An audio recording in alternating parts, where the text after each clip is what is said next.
অরিয়নি, এই যে পুরো গঠন আকৃতি তোমরা দেখতে পাচ্ছ চোখের সামনে, এটাই কিন্তু তোমাদের অরিয়ন বা কালপুরুষ। সারা আকাশে তোমরা যদি খোঁজো কখনোই এই তিনটে নক্ষত্রকে একই লাইনে যদি কখনো দেখতে পাও, তখনই বুঝে যাবে ওটা কালপুরুষ ছাড়া অন্য কিছু নয়।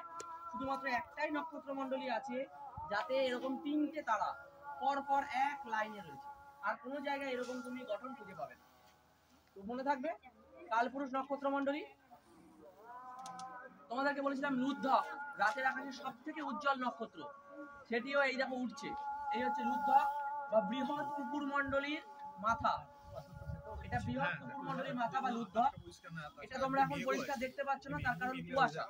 কুয়াশার জন্য এর যে বাকি অংশ, এখানে মাথা থাকবে, এর সামনের পা থাকবে, এখানে বডি, এগুলো কিছু দেখতে পাচ্ছ না, তার কারণ হচ্ছে গিয়ে কুয়াশা। একটু পরে যখন মাথার দিকে উঠবে আমরা এর কয়েকটা নক্ষত্রকে দেখতে পাবো। তবে এই শীতের ঠিক পরে মানে ফেব্রুয়ারি বা মার্চ মাসে যদি তোমরা দেখো, এটাকে কিন্তু স্পষ্ট দেখতে পাবে এবং কালপুরুষকে আরো স্পষ্ট দেখা যায়। গতকাল কিন্তু এর থেকে বেশি স্পষ্ট ছিল, কারণ কালপুরুষের কোমরে যে তলোয়ারটা ঝুলছিল তোমরা ছবিতে দেখছিলে, সেটাও কিন্তু গতকাল ছিল। আমি জানি না, একটু পরে যদি এটা দেখতে পাওয়া যায় তোমাদেরকে আমি এটা চিহ্নিত করে দেখাবো। আচ্ছা, লাইন কেটে যাবে। হ্যাঁ স্যার, লাইন